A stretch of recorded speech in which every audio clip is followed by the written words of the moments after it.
24। नमस्कार दर्शकों, ग्वालियर न्यूज 24 में स्वागत है। भगवान का फरिश्ता बनकर आई और मंदिर में छिपे 2500 लोगों को बचा लिया।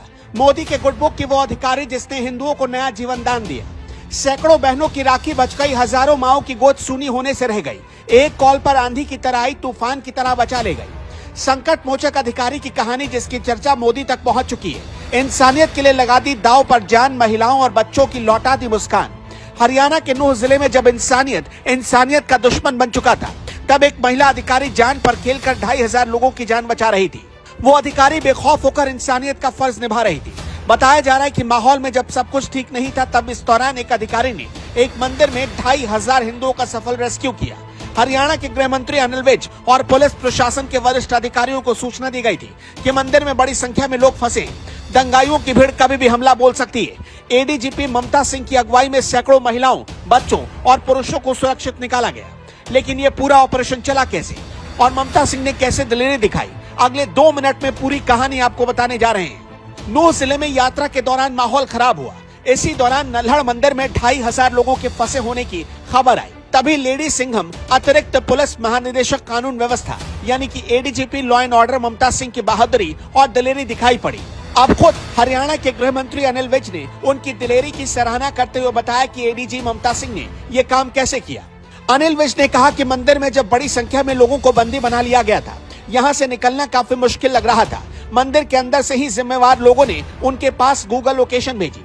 फिर उन्होंने फौरन ये बात प्रशासन को पहुंचाई। तो ममता सिंह ने बड़ी दिलेरी के साथ पुलिस फोर्स को लीड किया और सारे लोगों को पल भर में ही छुड़ा लिया। हिंदुस्तान टाइम्स की रिपोर्ट बताती है कि ममता सिंह 1996 बैच की आईपीएस अधिकारी। एमबीबीएस यानी डॉक्टर बनने की पढ़ाई छोड़कर पुलिस सेवा में आई ममता सिंह के तेवर कानून व्यवस्था को लेकर काफी सख्त रहे। वो बाबा राम रहीम के मुंहबोली बेटी हरमनप्रीत सिंह से निपटने को लेकर भी काफी सुर्खियों में रह चुकी है। ममता सिंह को राष्ट्रपति से भी पदक मिल चुका है। इसके अलावा मानवाधिकार आयोग की कई जांच में ममता सिंह के योगदान पर सुप्रीम कोर्ट में भी उनकी तारीफ हो चुकी है। ममता सिंह ने इस पूरी घटना पर क्या कहा? उन्होंने कहा कि हिंसा से सबसे ज्यादा नूह प्रभावित है। नूह के बाहर कोई बड़ी घटना नहीं हुई। मामले में एफआईआर दर्ज की गई, इसको लेकर जांच की जा रही है। हमने बड़ी संख्या में लोगों को गिरफ्तार किया है। हरियाणा के नूह में ब्रजमंडल यात्रा पर पथराव के बाद भड़की हिंसा ने 4 लोगों की जान ले ली, जबकि 50 से ज्यादा लोग जख्मी हो गए। 100 से अधिक गाड़ियों को फूंक दिया गया, जिससे लोगों में खौफ भर गया। कहा जा रहा है कि पूरी प्लानिंग के साथ यात्रा पर हमला हुआ और इसके बाद जानबूझकर माहौल को खराब करने की कोशिश की गई। एक तरफ पुलिस पर सवाल उठ रहे थे कि पुलिस लोगों को कंट्रोल नहीं कर पाई, लेकिन ममता सिंह की दिलेरी ने एक पल में लोगों को पुलिस के लिए दीवाना बना दिया। मेवात के नल्हड़ में शिवजी का प्राचीन मंदिर है। पहाड़ी से घिरे इसी मंदिर में शोभा यात्रा पहुंचनी थी। बड़ी संख्या में लोग मंदिर परिसर के अंदर इकट्ठा हुए थे। यात्रा के यहाँ पहुंचने का इंतजार हो रहा था, लेकिन इसी बीच मंदिर के बाहर कुछ लोग पहुंचकर हंगामा करने लगे। प्रशासन ने सैकड़ों लोगों को यहाँ रोक कर रखा। अगर ये लोग बाहर निकल जाते तो मंदिर से निकलते ही इन्हें निशाना बना लिया जाता। मंदिर के बाहर करीब आधे किलोमीटर की दूरी पर कई गाड़ियों को आग के हवाले कर दिया गया। इसी बीच हरियाणा सरकार के गृह मंत्री अनिल विज ने ममता सिंह तक खबर पहुंचाई कि मंदिर में करीब 2500 लोग फंसे हुए हैं और इसी के बाद रेस्क्यू ऑपरेशन ममता सिंह ने शुरू किया। वैसे ममता सिंह की इस दिलेरी पर आप उनके लिए क्या कहना चाहते हैं? कमेंट बॉक्स में अपनी राय हमें जरूर बताएं। मैं अपने पति की एक बार तो आवाज सुन लूं, ये बताओ। आप समझ सकते हैं क्या हालत होगी। एक आवाज सुनने का बस ये था कि जिंदगी में इतना ही समय बचा है। तो मैंने अपने पति को कॉल करा और मैंने यही कहा कि मेरी आखिरी आवाज शायद आप सुन रहे हो और मैं आपकी सुन रही हूँ। और अपने बच्चों की तो मैं आवाज भी नहीं सुन पाई थी क्योंकि वहाँ पे नेटवर्क नहीं आ रहे थे, कॉल नहीं लग रही थी वहाँ पर। अच्छा, इसलिए मैंने बच्चों की तो मैं अपनी आवाज भी नहीं सुन पाई थी। ऐसा किस तरह से ऐसा हुआ इस देश में, इस लोकतांत्रिक देश में ये हालत बन गई कि आदमी को अपनी जिंदगी मुश्किल लगने लगी? हाँ जी बिल्कुल, अब तो जीना मुश्किल हो रहा है। इससे अच्छा तो अगर नहीं सरकार पे कुछ हो रहा है तो हमें साफ कह दे कि हाथ उठा दे। अगर हमारे बस की बचना होगा तो ठीक है, नहीं तो हम जहर की गोलियां खा खा के मर जाएंगे, पर हमारी इज्जत तो नहीं लुटेगी कम से कम। मैं कैसे बताऊँ आपको, जब हम लोग दर्शन करके जब हम लोग वापस जा रहे थे तो दर्शन कंप्लीट हो गए थे। हाँ जी, दर्शन हमारे कंप्लीट हो गए थे। जल चढ़ा चढ़ा के जब हम लोग अपने जा रहे थे तो गाड़ियों की लाइन लग रही थी।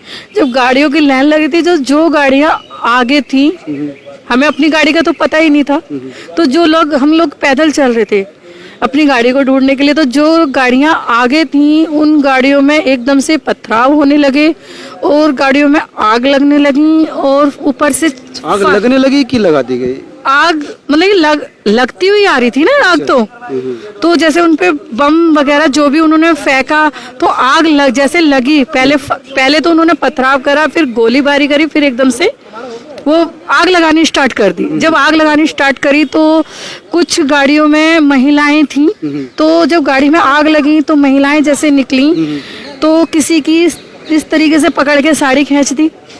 अच्छा, बाहर लोग थे, पहले गाड़ी जली तो महिलाएं निकली। हाँ जी। अच्छा। तो किसी की साड़ी खींच दी, किसी कुछ जो जवान जैसे 18, 19, 20 साल की जो लड़कियां थी उन लड़कियों को खींचा गया, क्योंकि चारों तरफ हमारे जंगल था। अच्छा। जैसे जंगल में से जो सड़क जाती है ना, इस तरीके से सड़क थी, तो इधर उधर खेत थे, तो उन खेतों में उन लड़कियों को जैसे ही खींचा गया, जो हमने फिर वो मतलब गाड़ियों में से सड़कों में से खींचे खेतों में ले गए। खेतों में लेके गए। जब हमने ये दृश्य देखा तो हम तुरंत ही मंदिर की साइड भागने स्टार्ट हो गए। सभी जितनी भी भीड़ थी सारी मंदिर की साइड भागनी स्टार्ट हो गई। हम लोग मंदिर में जाकर बैठे कि कुछ सुरक्षा होगी, कुछ सुरक्षा होगी। उस टाइम तक वहां तक कोई सुरक्षा नहीं थी। हमें 1 घंटा हो गया, 1.5 घंटा हो गया।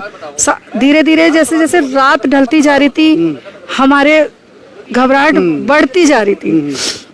धीरे जैसे हमारी घबराहट बढ़ना, वो कोई हमारा वो नहीं था कि गलत बढ़ रही थी, वो सही बढ़ रही थी।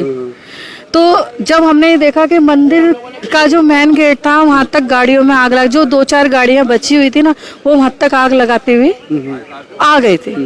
जो गाड़ी थी सब ध्वस्त कर दी। हाँ जी, वो गाड़ियों में जब वहां तक आग लगाते हुए आ गए तो मैंने उस टाइम फिर मैंने अपने हस्बैंड को फोन किया था कि शायद मैं अब नहीं बचूंगी, बस मेरे बच्चों का ध्यान रखना।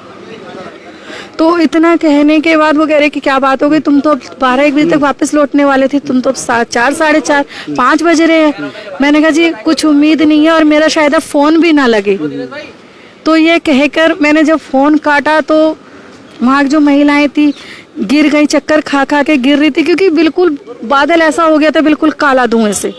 अच्छा, धुआं से आसमान गिर गया। हाँ जी। तो जब बादल काला, जो गाड़ी चल रही थी, महिलाओं को कब तक समझाते, उन बुजुर्ग महिलाओं को, बच्चों को, बच्चे ऐसे रो रहे थे, ये कहते हमें घर जाना है, हमें घर जाना है, हमें घर जाना है, क्योंकि ना वहाँ पे खाने को तो ना पानी पीने को तो जी 5-5, 6-6 घंटे जो हम वहाँ पे फंसे रहे, प्यासे रहे। तो वो महिला जो बच्चियां खींच ली गई होगी तो उनका क्या हुआ मैडम, उसका कुछ पता है? कितनी महिला थी?